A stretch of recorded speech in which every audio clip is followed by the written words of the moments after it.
Welcome, everyone. In aviation, just hoping for quality and safety, that doesn't cut it. You have to be able to prove it. For anyone studying aviation management or cabin services, understanding how you prove it is, well, it's everything. Today, we're getting into the engine that drives that proof, the whole process of measurement, analysis, and improvement. This is where a quality system stops being just words on paper and becomes real. So let's just start with the big question, right?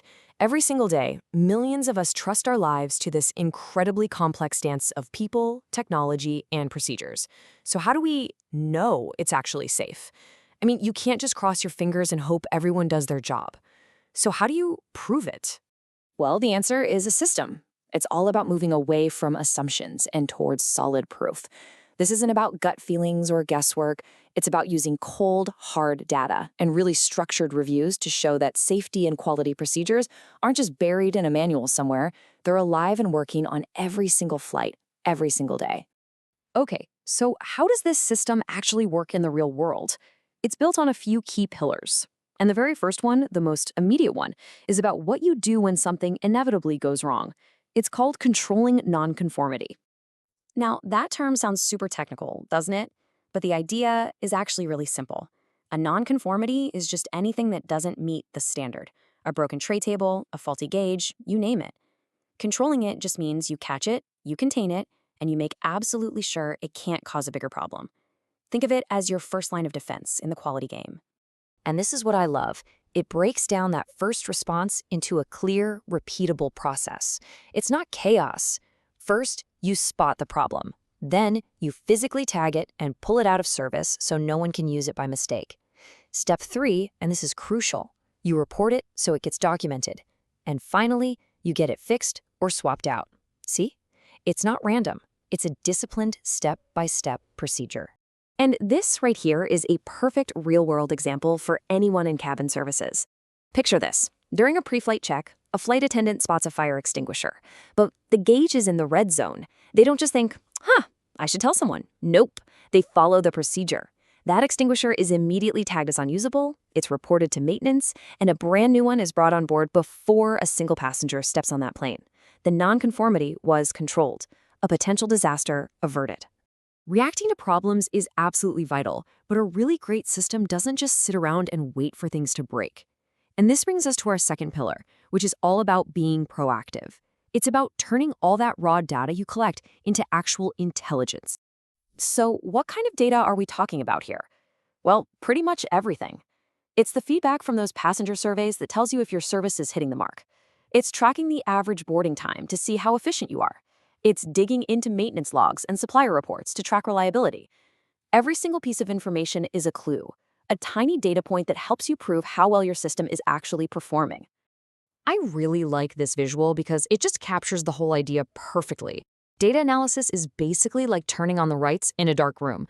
You might think you know where everything is, but you don't really know until you can see it clearly. Data takes away the guesswork and shows you what's actually going on. And this is the bottom line. The goal isn't just to have giant spreadsheets full of numbers. The goal is to turn all that data into something you can actually act on.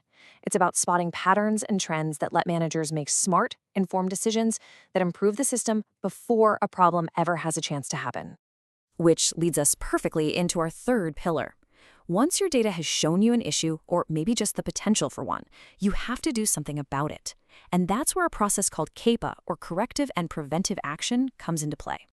Okay, let's break this down, because this is a core concept in quality management. Corrective action is reactive. A problem has already happened, and you're playing detective. You're trying to find the root cause to make sure it never, ever happens again. Preventative action, on the other hand, is proactive. You're a forecaster, looking at the data to see a storm coming and changing course to avoid it completely. Here's a classic example of corrective action. A passenger with a severe allergy gets the wrong meal. That's the incident. The investigation, the detective work, reveals the root cause wasn't the flight attendant. It was a mistake in how the catering company labels their special meals. So the corrective action isn't just to say sorry. It's to work with that supplier to completely redesign their labeling process so this can't happen again. Now, let's look at preventive action. An analyst is looking at maintenance data and sees a trend. The wheels on one specific model of beverage cart are wearing out way faster than they should. Now, no cart is broken yet, nobody's been hurt, but based on the data, they forecast a future problem. So the preventive action is to replace the wheels on every single one of those carts across the entire fleet, totally eliminating the risk before it ever becomes a real incident. Okay, so we've got processes to handle failures, analyze data, and fix problems. But how does a big organization check that everyone is actually following these rules? That brings us to our fourth and final pillar, the internal audit. An internal audit is basically a health check for the quality management system itself. It's a planned inspection to make sure that the procedures you have on paper are what people are actually doing in real life. Now, the most critical part of this whole thing is independence. The auditor cannot be auditing their own work or their own department. That's how you make sure the assessment is completely objective. So what does an auditor actually look for? This gives us a little peek into their checklist. They aren't just looking at one specific task. They're auditing the system. They're asking the big questions. Do we even have a plan for these audits? Are the people doing them properly trained? And maybe most importantly, what happens when we find something wrong? Is there a clear process to fix it and follow up? And here is a perfect example of that independence principle at work. You might have a manager from the ticketing department come in to audit the records for the cabin crew's pre-flight briefings.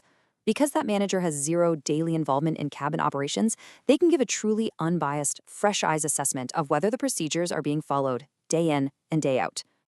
So we've covered 4 huge pillars: controlling problems, analyzing data, taking action, and auditing the whole system.